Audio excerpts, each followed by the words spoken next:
Good morning, good morning, good morning. I hope you're all having a fantastic day. It is Saturday, March 18th, so that you know what time it is. It's Wax Gaming Weekly Recap time, where we try and go through all the news from this past week and give you some highlights and some upcoming events for next week. We're going to go ahead and try and do it in 10 minutes or less. We'll see how that all works out. You can hear by my voice, it is doing a little bit better than earlier this week, so I appreciate everybody's well wishes. Thank you for all that. But let's go ahead and dive into it. And unfortunately, I want to dive into it with a negative thing. Just something that I want everybody to be aware of. I've been officially copycatted, catfished. Not necessarily me being catfished, but someone's trying to catfish as me. So please be aware that this person, Warrior Lion Crypto 0358, is not me. So if you get any friend requests from this person or anything similar to that, please go ahead and ignore them, report them. Just do not fall for anything that they're trying to do. I only have one account. You can go ahead in my Discord and see very clearly what my account is. So just be careful out there. I don't want anyone to get scammed by this person that's trying to impersonate me in Discord. So I just want to do my part to raise awareness of it. A couple things to look out for. First of all, the name. If they're in zero mutual servers as you, or even just one, please understand I'm in about 49, 50 servers, so there's a good chance I'm in multiple servers that you're in. Also, I didn't just join yesterday or 2 days ago. I've been on since 2020, so just be aware. Don't fall for anything that the scammer is trying to do out there. All right, public service announcement out of the way. Let's go ahead and jump in there. Starting with Wombat Dungeon Masters. Good news, Season 9 is out there. It is going. It kicked off on Wednesday, and it is run full speed. They've done a number of things that have definitely boosted it. The one thing I do have to say is be aware that the Wombat bonus, the one that if you get over 35,000 contribution, it seems to be cut in half, maybe even in a third. So that's been reduced a little bit, but everything else is running strong. So go ahead and check it out if you're into the game. Just a hint, there may be a number of beginner guides coming out here in the very near future if they haven't already. So keep an eye out for that one. It's going to be a lot of fun coming out for that one. So hopefully you guys can all check it out. And also for Dungeon Masters or for Wombat in general, Dungeon World's mining is right around the corner. No exact date for that, but it is coming here soon, I should say. Next on the list is Avalon the game. They introduced, again, please remember that we are in alpha for this. I have to keep reminding you because I have to keep reminding myself. They came out with a pet system, or a companion system, they're calling them, where you can go ahead and fight different monsters, and there's a very rare drop that they'll drop certain companions for you. This one here is probably my favorite. It is the Juggernaut. It is the Raid 1 boss mini version. It's his mini-me. That you can go ahead and get off of Raid 1, which I was lucky to get actually on the second time I ran Raid 1. So he was able to drop. They also have wolves. They have baby bears. If you saw my video, I guess it was Thursday, I went ahead and got a bear cub as part of the video. That actually dropped a lot quicker. I keep saying they dropped a lot quicker because the drop rate is a whole lot tougher than what I've experienced. At least with those two drops, because I've gone through after a couple other companions and I've had zero luck after many kills. So I just got lucky on these two. But that's neat that they've added that. Also, they distributed the Titan helmet that I showed you last week. So that is now an NFT version, which is awesome. And they are pushing forward with the Emerald and Silver passes that are going on right now. They go all the way into the first week of April. So you do still have a chance to get in there. You're running out of time. But at the end of April, those windows for those passes are going to go ahead and close. Next on the list is Mining Architect. After a number of weeks of struggle, because they had some issues every time they were about to release this, they ran into another issue. The hard drives are now stakeable in-game, which allow you to extend the time frame where you need to mine and click that button. So that's a nice addition that I have in there. The next things on the list is the cat and the dog that they're going to be adding to the game. And then after that, they're going to be adding some new miners. So keep an eye out for that. I'll definitely be doing another video on that once we have the details for the next mining release. Next, we have Farming Tales. They have a couple things that they've added. First of all, they've added the vouchers for the barn, for as far as upgrading the barn to the next level for legendary.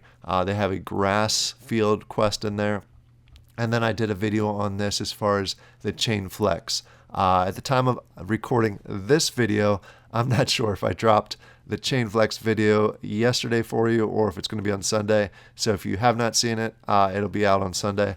So that could be coming or has come. It's a great tool for the Farming Tales. Very quality of life approach. Very easy to use. It's a neat one that you should check out if you're into Farming Tales.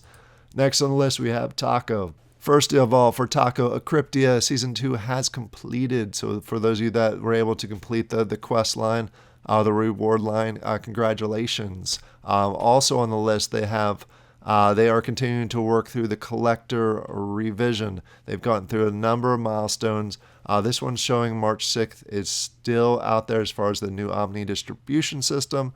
I have noticed that in my Taco that my Omni results has more than doubled as far as my daily results. So I think this system may also be in place. So go ahead and check out if you are staked for earning that. You've gotten a little boost. I was pretty happy with what the boost was. All right, then we got Novopangea. Just want to do a quick highlight of these are the pack drops that they had going on or coming up. The main one that I wanted to focus on was the one that was on Thursday. It was officially the 50th pack opening that they've done. Just think about that. They're doing 1 to 2 pack openings a week. It takes almost 25, 30 weeks in order to get to 50 of those.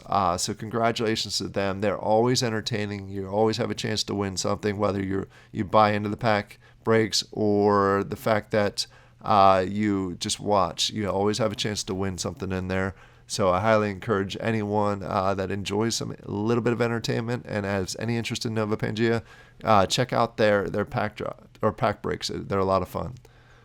Next on the list, we got Afterland. I have not talked about this a whole lot, and I actually just did not want to. There we go. In their Discord, this is a new game that I'm potentially going to be testing out here once it goes to beta. So hopefully soon it will be in beta and I can test it out and show you the results of it. But I wanted to go ahead and let you know that they do have an update in their Discord for basically how the progress is going. I'm not going to go through the details of it here on the video, but there's some details in here that you can go ahead and check out. I just like the graph. I think it's a really neat look for a game. So it's something that's going to be interesting. It's going to be a first-person shooter game, but also has a very unique twist on it, what they're calling the lobbies, that has a lot of crafting, a lot of benefits to going ahead and doing that. One of my biggest struggles is, I've said it before and I'll say it again, I stink at first-person shooter games. So if it's just a straight first-person shooter game, I struggle with it. Forge Arena is one of the big ones. That is a fantastic game. I can't see myself playing it that much. This adds an extra twist to it that I really enjoy. That's why I want to kind of try it out with the lobby system, where you can build it out and you can do a lot of crafting in there. Lots of cool things. Plus, it has the PvE aspect to the game too. So this will be a fun thing once it's released in beta, and I can go ahead and test it out and show you it. Next, we got Realm. They have their big global event going on right now. You know I love these. These are my favorite times in the season. Go ahead and check it out. It's a lot of fun. It's a very, very, very good chance to earn the reputation that you need to go ahead and level up. Then we got Waxel World. They have been doing a lot of updates, a lot of regular updates. Love this. This is probably give Ryu the credit on this one. He's pushing out weekly, sometimes twice a week updates just to let us know what's going on, which a lot of projects in the development stages of expansions do not do. So I got to give him 100% credit on this. He's doing a great job with it as far as keeping everybody up to speed. So go ahead and check it out. Also, like I said, they did the lore updates Go ahead and check those out. Those are great to read also. You can actually, I mentioned this before, they have a prototype in the game itself right now, where you can go ahead and test out the moving of the ninja. So it's actually action that you can go ahead and do. It's fun to do, and just check out your space. All right, next on the list we have FGL. We have the Outlaw Troopers. They are dropping a huge expansion. I'm not going to go through the details in this, but I probably should do a separate video on this. All the details are in their Discord. Go over to OT announcements here, and you'll be able to dig through that. I highly suggest, if you're at all in FGL games, even if you're not into the Outlaw Troopers right now, check out the expansion. It looks pretty cool. It looks this is probably my favorite out of the 3 FGL projects. All right, then we got Forge Arena. They also have a big update coming. The big announcement. They've gone a few weeks without giving us an announcement. They now have one out there, and I highly encourage you to go and check out the details as far as the update goes, because it's a pretty big one. Again, not going to go through it on this video, but wanted to bring it to your attention. If you're at all interested in first-person shooter games, this is without a doubt the best one on Wax, and quite possibly the best play-to-earn first-person shooter game. So go check it out, and if you like that kind of game, jump in there. Last but not least, Funko did another drop this past week, Dungeons and Dragons. I never really played Dungeons and Dragons when I was younger. Always wanted to, but never really got into it. This is probably the best drop that they've done in quite some time. So it sold out pretty fast. So if you got in there and you got some of the redeemables, congratulations. And that's about it for this week. So let me know down in the comments below. What are your thoughts of this week so far? What do you think about what's coming up next week? Did I miss anything? I always seem to miss at least one thing, and I really appreciate anyone that calls it out. If I did miss anything, I'll try and call it out in next week's episode. I hope you all have a great weekend, and I'll talk to you later. Bye.